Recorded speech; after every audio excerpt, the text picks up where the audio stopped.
우리나라 고려시대에 넓고 병든 노부모를 지게에 메고 깊은 산속에 가서 버렸다는 고려장이라는 풍습이 있었죠. 그러나 역사학자들은 이 고려장이라는 풍습이 실제로 부모를 버리는 것에 그 취지가 있었던 것이 아니라 충과 효를 강조하기 위하여 이 고려장이라는 풍습이 있었다는 것을 재발견하고 있습니다. 유명한 이야기가 있지 않습니까? 아들이 늙은 어머니를 더 이상 복양할 수 없게 되었습니다. 그리고 그 어머니를 지게에 메고 깊은 산속으로 들어가죠. 지게를 지고 깊은 산속으로 들어가는데 어머니가 계속 나무가지를 꺾어서 길에 표시를 남깁니다. 나뭇가지 꺾는 소리가 계속해서 들려오니 이 아들이 어머니에게 묻지요. 어머니, 무엇 때문에 나뭇가지를 꺾어 버리고 계십니까? 표시를 해두려고 그런단다. 어머니, 집으로 다시 돌아갈 것을 걱정하십니까? 아니란다. 나는 지금 가면 다시는 돌아오지 못한다는 것을 잘 알고 있지만 내가 돌아갈 때 길을 잃어버릴까 봐 표시해 두고 있단다. 어머니를 지게에 메고 가던 아들은 그 자리에서 발이 얼어버리죠. 얼어붙어 버렸습니다. 그리고 노모를 모시고 다시 집으로 돌아오지요. 그 후에 어머니를 잘 복양했다고 하지 않습니까? 성경은 잠언 15장 20절 말씀을 보게 되면 지혜로운 아들은 아버지를 즐겁게 하여도 미련한 자는 어머니를 업신여긴다 하였습니다. 오늘은 어버이 주일입니다. 자식을 위해 자신의 모든 생애를 내어주신 어머니, 그 아버지보다 더 고결한 것은 없을 것입니다. 특별히 우리 믿음의 가정들이 부모님을 공경할 줄 알고 또한 부모님께 효도할 줄 아는 그런 축복된 가정이 될 수 있기를 바랍니다.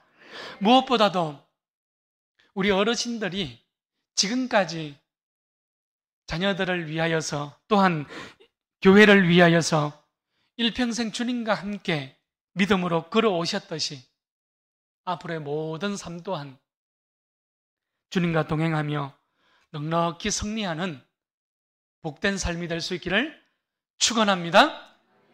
예수님은 이제 갈릴리 지역을 떠나서 다시 유대 지역으로 돌아오고 계십니다.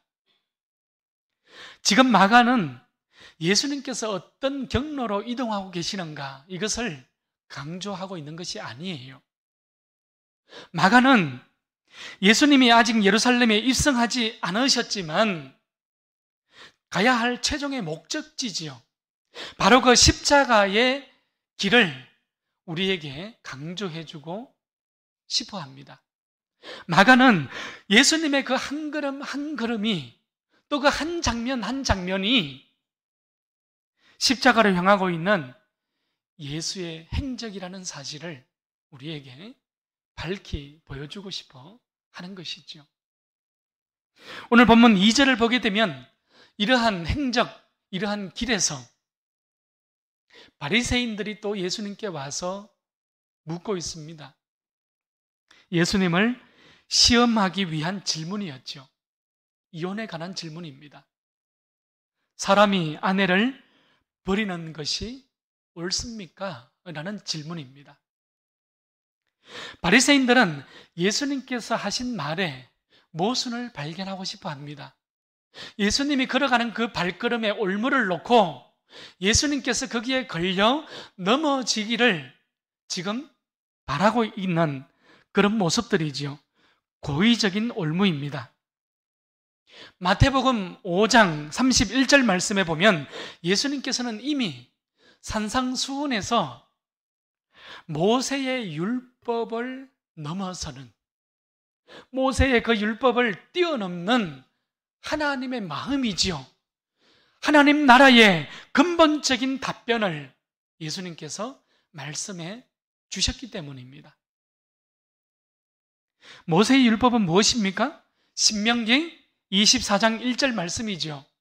누구든지 아내를 버리려거든 이혼정서를 써서 주라는 것입니다. 당시 유대인들은 우상숭배와 살인과 간음에 대해서 차라리 그 일들을 행하는 것보다 내가 죽는 것이 낫다, 이렇게 생각할 정도로 우상숭배와 살인과 간음을 멸시했던 것입니다. 그만큼 결혼이라는 것을 소중하게 여겼다고도 보면 됩니다. 자, 그러나 당시 사회와 당시의 율법은 여성에 대해서 물건처럼 간주하고 있었던 것이죠. 여성에게는 어떠한 법적인 권리도 주어지지 않고 있었습니다. 남자는 어떤 핑계를 만들면 결혼 이후에도 쉽게 여자를, 아내를 버릴 수 있었습니다. 그러나 여자는 법적으로는 이혼을 요구하는 것이 거의 불가능했던 것이죠. 구약시대뿐만 아니라 신약시대에 와서도 랍비가 이혼 정서를 기록하고 그 이혼 정서를 사내들인 공회에다가 제출을 하게끔 했습니다. 하나의 법적인 조치였죠. 그러나 이마저도 남자들의 권한에 속한 것이었습니다. 불평등한 사회, 불평등한 법률, 불평등한 가정이라는 사회적 구조를 가지고 있었던 것이죠. 당시 예수님의 시대에도 이혼에 관한 문제에 대해서는 이 바리새인들을 중심으로 해서 굉장한 논쟁의 쟁점이 되었던 것을 우리는 보게 됩니다. 그러나 예수님은 어떻습니까? 모세의 율법의 이 율법 제정이지요. 그 모세의 율법의 제정의 출발점은 오늘 본문 5절 말씀이지요. 너희 마음의 완악함으로 말미암아 이 명령을 기록하였다고 말씀하고 있습니다. 무슨 말입니까?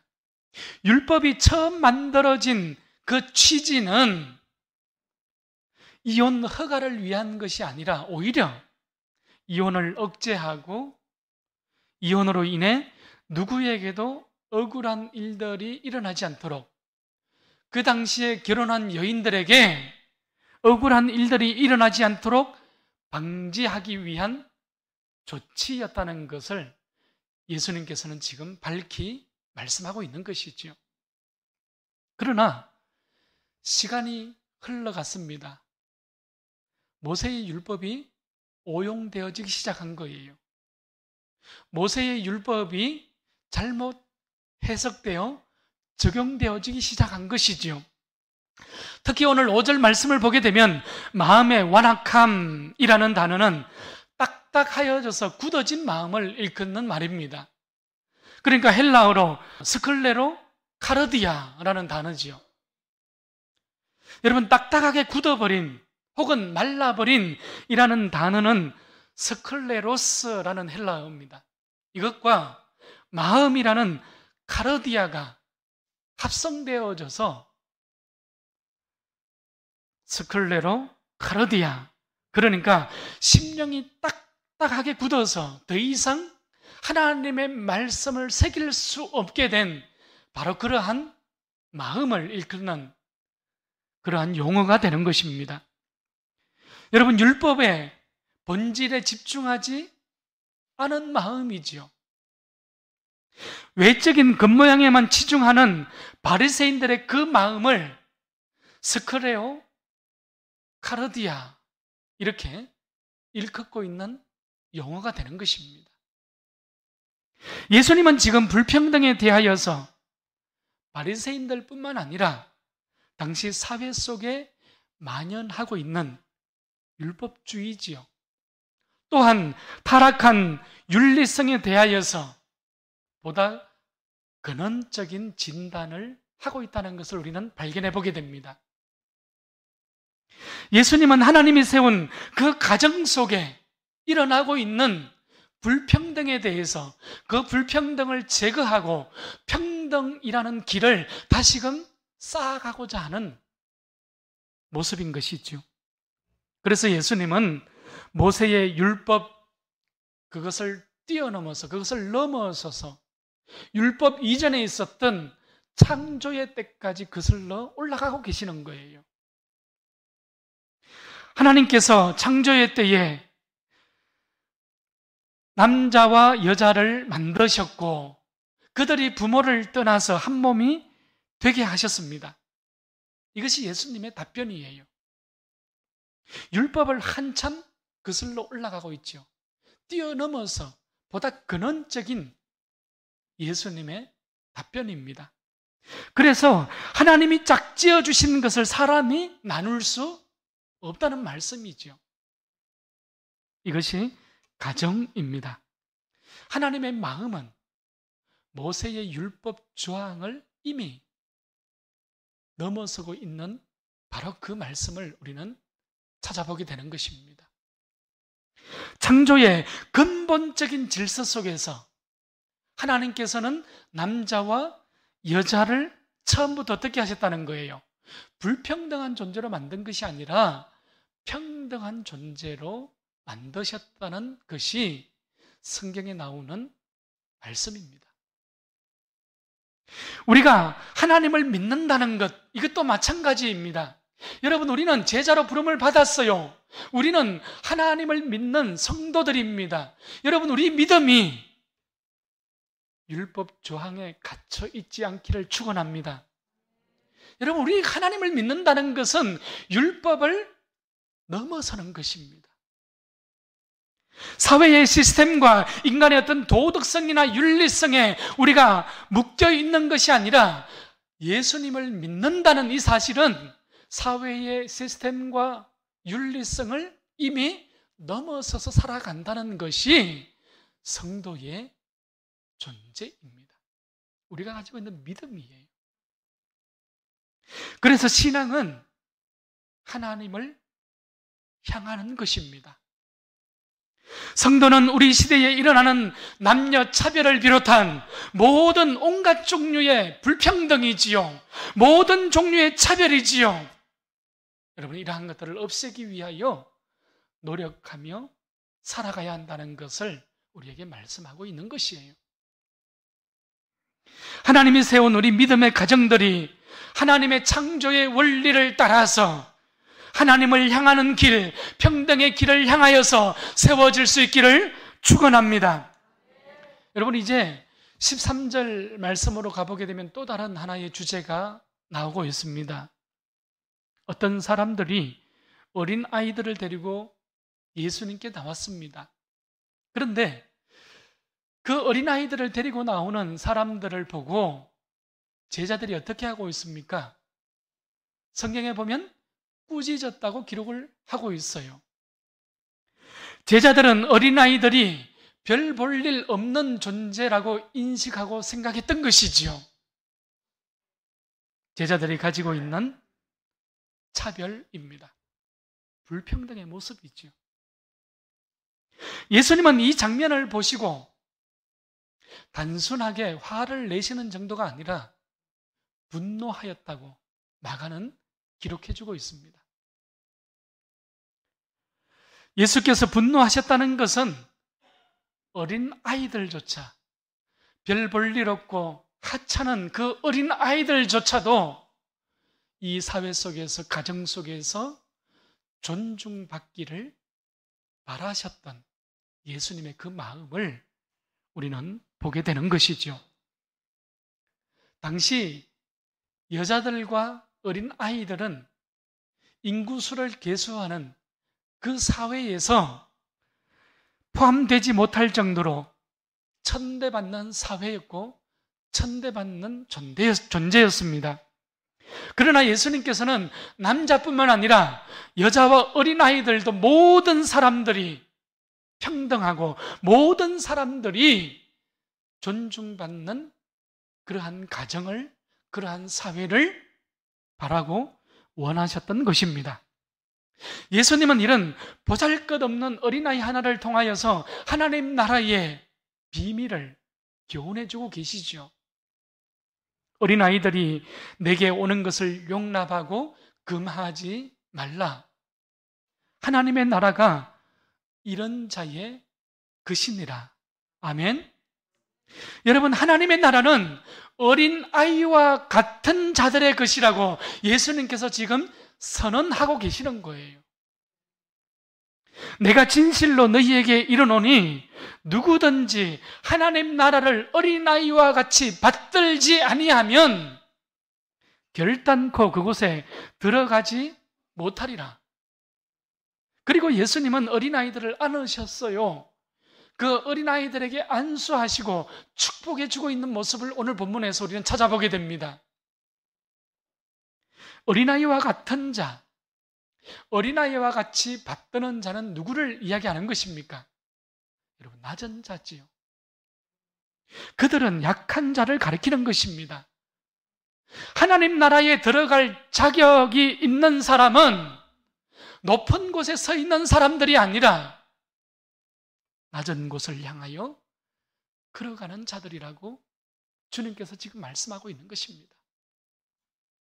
하나님 나라에 들어갈 자격이 있는 사람들은 강한 자가 아니라 약한 자라고 우리에게 말씀하고 있는 거예요. 여러분, 철저하게 약한 자들이죠. 전적으로 하나님만 의지하고 전적으로 하나님만 따라가는 그 사람들이 약한 자요, 하나님 나라에 들어갈 수 있는 자들이라고 선언하고 있습니다. 지금 제자들은 높은 곳을 향하여 욕망을 가지고 있지 않습니까? 높은 곳에 서고자 하는 거예요. 그들은 고집스러웠습니다. 그들은 배우려고 하지 않았어요. 그러나 어린 아이들은 어떤 존재입니까? 깨끗하고 순전한 성품을 가졌지요. 부모에게 전적으로 의존합니다. 복종합니다. 어떤 자리에 매달리지 않아요. 어린아이들은 계산하지 않습니다. 오늘 15절 말씀에 특별히 받든다라는 단어가 나오고 있어요. 여러분, 이 받든다는 것은 영접한다, 받아들인다, 수용한다, 이런 뜻을 가지고 있습니다. 그러니까 오늘 15절 말씀을 다시 보십시오.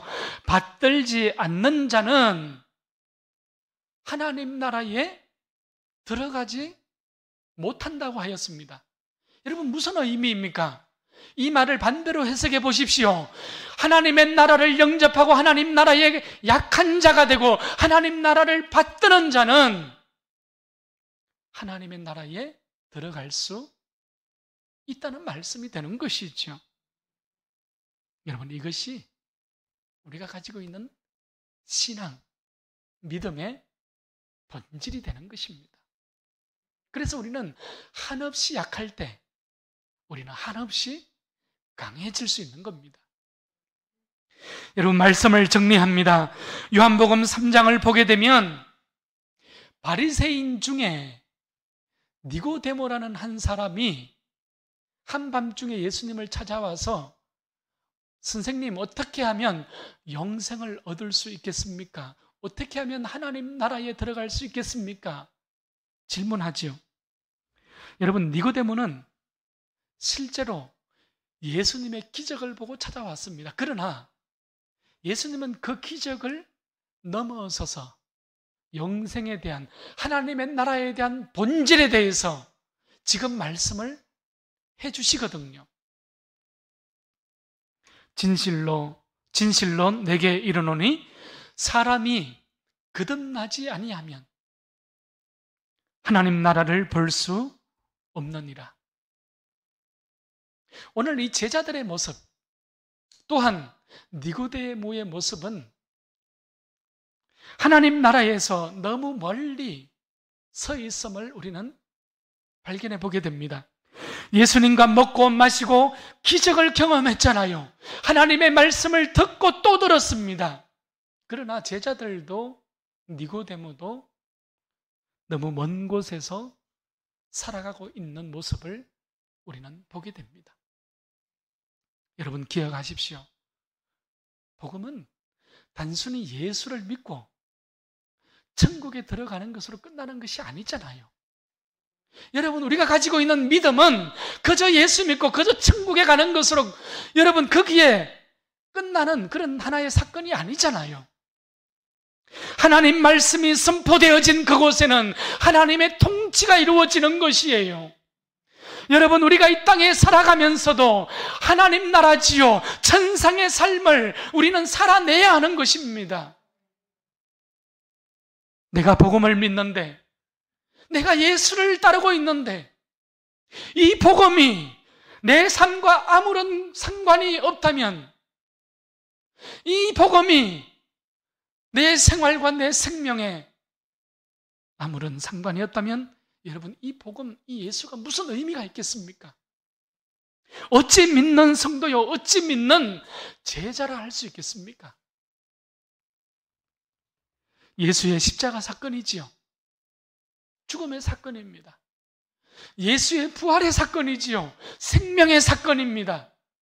여러분, 이 십자가와 부활의 사건을 경험한 제자들은 여러분 죽어서 천국에 가는 그런 복음을 가지지 않았어요.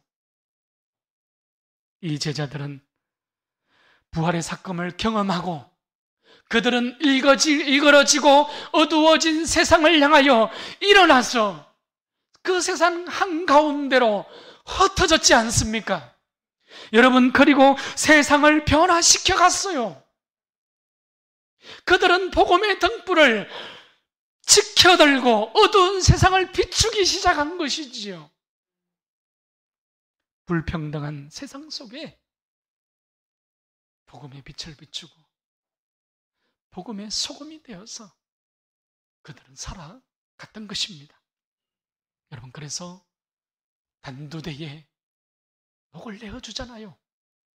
여러분, 그래서 십자가에 거꾸로 못 박히는 것입니다. 여러분, 그래서 사자의 밥이 될 수 있었고, 그래서 고문의 현장이었지만 우리 믿음의 선배들은 복음 때문에 인내로서 걸어갈 수 있었던 것이에요. 더 좋은 부활을 얻고자 하여 구차히 풀려나기를 원하지 않았던 것입니다. 또 어떤 이들은 조롱과 책짓질 뿐 아니라 결박과 옥에 갇히는 시련도 받으며 돌로 치는 것과 톱으로 켜는 것과 시험과 칼로 죽임을 당하고 양과 염소의 가죽을 입고 유리하며 궁핍과 환난과 학대를 받았으니 이런 사람은 세상이 감당하지 못하였느니라. 할렐루야. 여러분, 히브리서 11장 말씀이지 않습니까? 천대받고 멸시받고 박해받았던 여성들과 어린아이들과 노예들이 예수 그리스도의 복음에 그 생명의 빛 앞에 노출되어졌잖아요. 복음을 받들었어요. 여러분, 그랬더니 그곳에 하나님의 나라가 시작되어지기 시작한 겁니다. 여러분, 그랬더니 복음의 빛이 일어나서 모든 어두움과 모든 불평등을 물리치기 시작한 거예요. 여러분, 복음이 임하였더니 그곳에 생명의 빛이 일어나고 그곳에 교회가 생겨나고 그곳에 평등의 길이 열리기 시작한 것이죠. 세계 역사를 보게 되면 여러분, 결국 로마의 콘스탄티누스 황제가 313년 밀라노 칙령으로 인해서 종교의 자유를 선포하지요. 여러분, 복음이 임하였더니 모든 박해가 끝나는 겁니다. 여러분, 복음이 임하였더니 그 한 민족이 기독교를 국교로 공인하게 되는, 여러분, 정말 세상을 뒤집어 엎을 만큼 충격적인 선언이 일어나는 것이에요. 복음으로 그 사회는 완전히 바뀐 것이죠. 예수 그리스도의 복음으로 그 가정이 완전히 바뀌어진 것입니다. 복음을 가진, 복음을 경험한 성도들의 삶이 뒤집어 엎어질 정도로 그 모든 삶이 바뀌어진 것이죠. 우리 시대에 우리가 서 있는 이 역사 속에 우리 늘푸른 교회가, 우리 모든 성도님들이 나 자신을 시작으로 하여서 이런 믿음의 역사, 이런 새 역사를 써나가는 놀라운 일들이 일어나기를 소망합니다. 예수님은 오늘도 불평등한 우리의 시대를 향하여서 평등의 길을 걸어가라고 요청하고 있습니다. 어두운 곳에 생명을, 차별이 있는 곳에 존중을, 고난과 절망이 있는 곳에 하나님 나라의 산 소망을, 희망을 세워가라고 우리를 성도로, 교회로, 에클레시아죠, 우리를 불러주셨다고 말씀하고 있는